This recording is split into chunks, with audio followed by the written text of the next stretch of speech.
আজকে ৩রা আগস্ট নাহিদ ইসলাম নাকি কেন্দ্রীয় শহীদ মিনারে নতুন বাংলাদেশের ইশতেহার ঘোষণা করে দিবেন। মানে তিনি আর জুলাই সনদ ঘোষণাপত্র এসবের কথা বলছেন না বটে, কিন্তু তিনি আর একটা নতুন দলিল ঘোষণার জন্য নাকি ফ্যাসিবাদী শক্তিকে ঐক্যবদ্ধ করে ফেলবেন। যদিও আমার ধারণা জামাত, বিএনপি, ইসলামী আন্দোলন বাংলাদেশ কেউ এখন নাহিদ ইসলামের সাথে গিয়ে ফ্যাসিবাদী শক্তির ঐক্য দেখাতে একত্রে দাঁড়াবেন না। যদি দাঁড়ান তাহলে বুঝবেন এই আগস্টে সেটাও একটা বড় ঘটনা হতে যাচ্ছে, এবং তার মানে এনসিপি এই ঐক্যের ওপর ভর করে হয়তো একটা দীর্ঘ সময় টিকে যাবে। বাংলাদেশের রাজনীতি বা বাংলাদেশের পরিস্থিতিটা এই আগস্ট মাসে মানে 2024-এর আগস্টের প্রথম বার্ষিকীতে কোন দিকে যাবে, কি হতে যাচ্ছে এই নিয়ে আমাদের যেসব শঙ্কা, তার একটা আঁচ বা তার একটা পুরো ছবি সম্ভবত আজ থেকে আমাদের চোখে ভেসে উঠতে শুরু করবে। আজ ৩ তারিখ আগস্ট মাসের এই দিনে এনসিপির জুলাই পদযাত্রা শেষ হবে কেন্দ্রীয় শহীদ মিনারে গিয়ে, এবং ঢাকার এই কেন্দ্রীয় শহীদ মিনারে জুলাই পদযাত্রা করবার সময় নাহিদ ইসলাম সব শহরে ঘোষণা দিয়ে এসেছেন যে যাতে দলে দলে তাদের নেতাকর্মীরা এসে যুক্ত হন, এবং এই জুলাই পদযাত্রার শেষ দিন কেন্দ্রীয় শহীদ মিনারে তাদের এই সমাবেশ থেকেই তারা নাকি জুলাই সনদ আর জুলাই ঘোষণাপত্র আদায় করে ছাড়বেন। এই ছিল নাহিদ ইসলামের ঘোষণা, যে কারণে তিনি বলেছিলেন সারা বাংলাদেশ জুড়ে নেতাকর্মীরা যাতে ঢাকা কেন্দ্রীয় শহীদ মিনার অভিমুখে রওনা হয় এই ৩ তারিখকে ঘিরে। কিন্তু হঠাৎ করেই ২ তারিখে এসে দেখা যাচ্ছে জুলাই সনদ বা জুলাই ঘোষণাপত্রের নাম আর নাহিদ ইসলাম করছেন না। নাহিদ ইসলাম এখন বলছেন এই কেন্দ্রীয় শহীদ মিনার থেকে তারা নতুন বাংলাদেশের ইশতেহার ঘোষণা করবেন।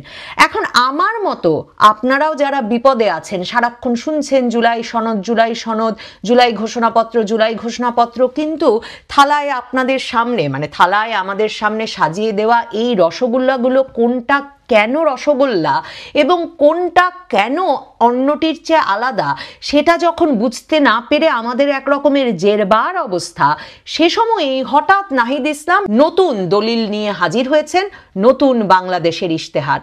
অবশ্যই ২ তারিখে যখন তিনি একথা বলেছেন তখনও তিনি বলেন নাই বা আমাদেরকে ব্যাখ্যা করার কোনো প্রয়োজন বোধ করেন নাই যে এই নতুন বাংলাদেশের ইশতেহারটা আবার কোন নতুন রসগোল্লা।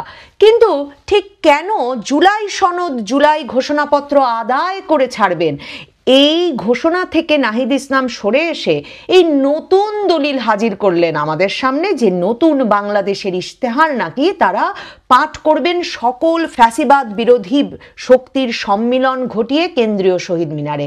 তার কারণ নাহিদ ইসলাম যেমন এখন জাতীয় নাগরিক পার্টির নেতা হয়ে পুলিশ, সেনাবাহিনী, পুলিশের বিশেষ বাহিনী, সোয়াট, ডগ স্কোয়াড সব কিছুর সর্বোচ্চ শক্তি প্রয়োগ করে সারা বাংলাদেশ জুড়ে সমাবেশ করে এসে নিজেকে এতটা শক্তিমান নেতা ভাবছেন যে জুলাইয়ের শেষ দিকে এসে এমনকি তাকে যেই দলটি গড়ে তুলেছে সেই জামায়াতে ইসলামী বা তাদের মূল জনশক্তি, মাঠের শক্তি, রাজপথের শক্তি হিসেবে এই গত ১ বছর ধরে যারা তাদের পাশে ছিল সেই জামায়াতে ইসলামী এবং ছাত্র শিবিরকে সরাসরি আক্রমণ করে স্ট্যাটাস দিয়েছেন। তিনি বিএনপির ভারপ্রাপ্ত চেয়ারম্যান তারেক রহমান, মহাসচিব মির্জা ফখরুল ইসলাম আলমগীরের বিরুদ্ধে মিথ্যাচারের অভিযোগ এনেছেন। আবার তিনি সেনাবাহিনীর একটা ভাগ সেই ২রা আগস্ট থেকে, ওয়াকারের ভাগ নয় অন্য আরেকটা ভাগ, সেই ২রা আগস্ট থেকে নাকি কু করার পরিকল্পনা করছে সে কথাও বলে দিয়েছেন।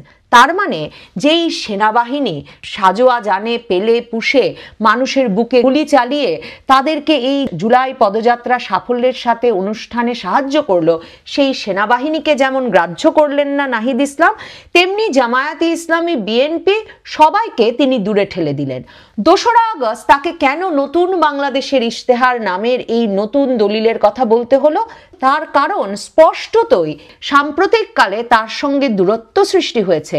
অন্তর্বর্তী সরকারের ভেতরে তার যে দুজন সঙ্গী আছেন তাদের সঙ্গে মাহফুজ আলম এবং আসিফ মাহমুদ সজীব ভুঁইয়া যখন জানেন যে ৩রা আগস্ট তাদের দল বলে আমরা যে দলটিকে ভাবি, জাতীয় নাগরিক পার্টি এনসিপি বিরাট শোডাউনের কথা ভাবছে ঢাকায় জুলাই সনদ জুলাই ঘোষণাপত্রের নামে, তখন হঠাৎ করে গভীর রাতে, মানে সবসময় তো এই তরুণ নেতাদের রাত ২টা ৩টা ফেসবুক স্ট্যাটাস দেওয়ার জন্য খুব পছন্দ, ১লা আগস্ট দিবাগত রাতে ২রা আগস্ট ততক্ষণে ক্যালেন্ডারের পাতায় হয়ে গেছে, মাহফুজ আলম এবং আসিফ মাহমুদ সজীব ভুঁইয়া ফেসবুক স্ট্যাটাস দিয়ে বললেন অন্তর্বর্তীকালীন সরকার প্রস্তুত হয়ে গেছে, ৫ই আগস্টের আগেই তারা জুলাই সনদ এবং জুলাই ঘোষণাপত্র ঘোষণা করতে যাচ্ছে। মাহফুজ আলম কোনোভাবেই জুলাই ঘোষণাপত্রের এই নেতৃত্ব ছাড়তে রাজি নন, কারণ আপনাদের মনে থাকবে বহুত্ববাদ সহ বড় বড় অনেক কথা বলে একটা জুলাই ঘোষণাপত্রের খসড়া মাহফুজ আলম তৈরি করেছিলেন সেই ডিসেম্বর মাসে, এবং তখন ২৯শে ডিসেম্বর বৈষম্য বিরোধী ছাত্র আন্দোলন নামেই তখন তারা সকলে আন্দোলন করতেন। সেই প্ল্যাটফর্মটির অর্থাৎ বৈষম্য বিরোধী ছাত্র আন্দোলনের কথা ছিল ২৯শে ডিসেম্বর জুলাই ঘোষণাপত্র ঘোষণা করে কেন্দ্রীয় শহীদ মিনার থেকে তারা মুজিববাদী সংবিধানের কবর রচনা করবে। কিন্তু তখন অন্তর্বর্তীকালীন সরকার জুলাই ঘোষণাপত্র আর জুলাই সনদ এই দুটো জিনিস সকল রাজনৈতিক দলের ঐকমত্যের মাধ্যমে খসড়া করার দায়িত্ব তাদের ঘরে নিয়ে আসে, এবং তারপরেই কিন্তু এই প্রফেসর আলী রিয়াজের সহসভাপতিত্বে আর প্রধান উপদেষ্টার সভাপতিত্বে ঐকমত্য কমিশন গঠিত হয়, এবং তারপর জানুয়ারি মাস থেকে তো এখন পর্যন্ত দফায় দফায় দফায় দফায় রাজনৈতিক দলগুলোর বৈঠক চলছেই। এই বৈঠক চলতে চলতে আমরা জানলাম জুলাই ঘোষণাপত্র নয়, তারা তৈরি করছেন জুলাই সনদ, আর জুলাই ঘোষণাপত্র নাকি আরেকটা বিষয় যেটি নাকি আবার আদায় করতে হবে, সেটা আসলে আমি খুব পরিষ্কারও ছিলাম না। আমি পরিষ্কার হলাম যখন বারবার নাহিদ ইসলামরা জুলাই পদযাত্রার সময় বলতে থাকলেন কেন্দ্রীয় শহীদ মিনারে এসে এই দুটো দলিল তারা আদায় করে ছাড়বেন, তখন আমি যখন ভাবছি জুলাই ঘোষণাপত্র কি আর জুলাই সনদ কি, তখন দেখলাম যে গত বৃহস্পতিবার হঠাৎ শাহবাগ অবরোধ হয়ে গেল। একদল জুলাই যোদ্ধা আর জুলাইয়ে আহত ব্যক্তিরা নাকি শাহবাগ অবরোধ করে রাখলেন প্রবল বৃষ্টির মধ্যে কয়েক ঘন্টা ধরে ঢাকা শহর ব্যাপী যানজট ঘটিয়ে, কারণ তাদের দাবি জুলাই সনদ আর জুলাই ঘোষণাপত্র দুটোই আদায় করতে হবে, দুটোই বাস্তবায়ন করতে হবে। কিন্তু কোনটা যে জুলাই সনদ, কোনটা যে জুলাই ঘোষণাপত্র, এমনই পোড়া কপাল, এমনকি যারা আন্দোলনে এসেছেন তারাও জানেন না। তাদেরকে সাংবাদিকরা যখন জিজ্ঞেস করতে থাকলেন, কারণ আমার ধারণা সাংবাদিকদেরও এই দশা, কোনটা জুলাই ঘোষণাপত্র কোনটা জুলাই সনদ আর বোঝা যাচ্ছে না, তখন একজন কি উত্তর দিচ্ছেন শুনে আসি। আপনি তো বলেছেন শাহবাগের মোড় কেন আমরা ঘিরাও করে, আমরা কেন উদ্ধার করে আসি, কেন আমরা এসব করতেছি? আমাদের নিশ্চয় অধিকার আমরা চাই, এবং আমি নিজে আহত হয়েছি এবং আমার বোন শহীদ হয়েছে, আমরা আমাদের কার্ড পাইনি এখনো। আপনাদের ন্যায্য অধিকারটা কি? ন্যায্য অধিকার কি আমাদের? আপনারা কি কি কি দাবি নিয়ে এখানে দাঁড়াইছেন? আমাদের দাবি হলো, সেটা আমি বলতে পারি না, দুঃখিত ভাই। কিন্তু এনসিপি জাতীয় নাগরিক পার্টিও বোঝে যে এই জুলাই ঘোষণাপত্র আর জুলাই সনদ কোনটি কি তা আমাদের বোঝার কোনো উপায় নেই। এমনকি এমন ফুটেজও বেরিয়ে পড়ে যেখানে পুলিশ কর্মকর্তার প্রশ্নের উত্তরে জুলাই শহীদদের পরিবার আর জুলাই যোদ্ধারা বলছেন যে প্রধান উপদেষ্টার কোন বিশেষ সহকারী সাব্বির নাম, তিনি নাকি বলেছেন যান গিয়ে শাহবাগ অবরোধ করেন, জুলাই সনদ আর জুলাই ঘোষণাপত্র আদায় করে নেন। এই অবস্থায় নাহিদের দল এনসিপি জানতো যে জুলাই সনদ জুলাই ঘোষণাপত্র নিয়ে কারো মাথায় কোনো স্পষ্ট ধারণা নেই। তখন আমি দেখি এনসিপির ফেসবুক পেজে তারা একটা পোস্ট দেয় যে জুলাই ঘোষণাপত্র ও জুলাই সনদ নিয়ে, মানে সেদিন সন্ধ্যায় জুলাই ঘোষণাপত্র ও জুলাই সনদ নিয়ে অনেকের মনে বিভ্রান্তি রয়েছে, জেনে নিন এ দুটোর পার্থক্য। ভাগ্যিস তখন জানতে পারি জুলাই ঘোষণাপত্র মূলত জুলাই গণ অভ্যুত্থান এবং 5ই আগস্টের বিজয়ের একটা ঐতিহাসিক স্বীকৃতি, যা সংবিধানে যুক্ত হওয়ার মধ্য দিয়ে অভ্যুত্থানের আইনি ভিত্তি পাওয়ার পাশাপাশি অভ্যুত্থানকারীদের নিরাপত্তা নিশ্চিত করবে। আর জুলাই সনদ হলো সংবিধান, নির্বাচন, বিচার, প্রশাসন ও দুদক প্রভৃতি সংস্কার নিয়ে সকল রাজনৈতিক দলের ঐকমত্যের ভিত্তিতে বাস্তবায়নযোগ্য রূপরেখার আনুষ্ঠানিক স্বীকৃতি। তার মানে আলী রিয়াজরা যেটা তৈরি করছেন সেটা হলো জুলাই সনদ। আর জুলাই ঘোষণাপত্র তার মানে অভ্যুত্থানকারীদের নিরাপত্তা নিশ্চিত করবে। এর সঙ্গে যখন মিলিয়ে দেখি এই 30শে জুলাইয়েই জামায়াতে ইসলামীর নায়েবে আমির সৈয়দ মোহাম্মদ তাহের ঐকমত্য কমিশনের সভা থেকে বেরিয়ে এসে ঠিক এই কথাটাই বলেন। তিনি বলেন যে জুলাই ঘোষণাপত্র আর জুলাই সনদকে যদি আইনি ভিত্তি দেওয়া না হয় তাহলে এগুলো আসলে শেষ পর্যন্ত বাস্তবায়িত হবে না, এবং তিনি বলেন যে আইনি ভিত্তি না দেওয়া হলে তাদের যে এত সময় নষ্ট করা হয়েছে সেজন্য প্রয়োজনে তিনি ঐকমত্য কমিশনের বিরুদ্ধে মামলা করবেন। আর সৈয়দ মোহাম্মদ তাহের এটাও পরিষ্কার করে বলেন যে আইনি ভিত্তি ছাড়া কোনোভাবেই জামায়াতে ইসলামী এই দলিলে স্বাক্ষর করবে না। এখন মাহফুজ আলম আর আসিফ মাহমুদ সজীব ভুইয়া হঠাৎ করে 2 তারিখ ভোররাতে জানিয়ে দিয়েছেন যে সরকার নাকি জুলাই ঘোষণাপত্রের খসড়া নিয়ে রেডি, এবং সেই খসড়া তারা পাঠিয়ে দিয়েছেন এনসিপি, জামায়াতে ইসলামী, বিএনপি সহ প্রধান রাজনৈতিক দলগুলোকে। এখন এই খসড়া আমাদেরকে অবশ্য দেখানো হয় নাই, আমরা সাধারণ মানুষ, আমরা জেনেই কি করব, কাজেই সে কারণে এই খসড়া সংবাদ মাধ্যমেও তারা দিয়ে সাধারণ মানুষের মধ্যে কোনো তর্ক বিতর্ক সমালোচনার সুযোগ রাখতে চাইছেন না। এখন জানা যায় না এবারের ঘোষণাপত্রটা কে তৈরি করেছেন, তবে নাহিদ ইসলাম কিংবা জামায়াতে ইসলামী কেউ যাতে রাজপথে গিয়ে আদায় করে না নিতে পারে সেজন্য মাহফুজ আলম, আসিফ মাহমুদ সজীব ভুইয়া সহ অন্তর্বর্তীকালীন সরকার যে তার নেতৃত্ব বজায় রাখতে চেয়েছে জুলাই ঘোষণাপত্র ঘোষণার ক্ষেত্রে সেটা পরিষ্কার, এবং এটাকে একটা সরকারি দলিলে রূপান্তর করার জন্য মাহফুজ আলম এমনটাও এখন বলছেন যখন শুনছেন যে আজকে 3রা আগস্ট নাহিদ ইসলাম নাকি কেন্দ্রীয় শহীদ মিনারে নতুন বাংলাদেশের ইশতেহার ঘোষণা করে দিবেন। মানে তিনি আর জুলাই সনদ ঘোষণাপত্র এসবের কথা বলছেন না বটে, কিন্তু তিনি আর একটা নতুন দলিল ঘোষণার জন্য নাকি ফ্যাসিবাদী শক্তিকে ঐক্যবদ্ধ করে ফেলবেন। যদিও আমার ধারণা জামাত, বিএনপি, ইসলামী আন্দোলন বাংলাদেশ কেউ এখন নাহিদ ইসলামের সাথে গিয়ে ফ্যাসিবাদী শক্তির ঐক্য দেখাতে একত্রে দাঁড়াবেন না। যদি দাঁড়ান তাহলে বুঝবেন এই আগস্টে সেটাও একটা বড় ঘটনা হতে যাচ্ছে, এবং তার মানে এনসিপি এই ঐক্যের ওপর ভর করে হয়তো একটা দীর্ঘ সময় টিকে যাবে।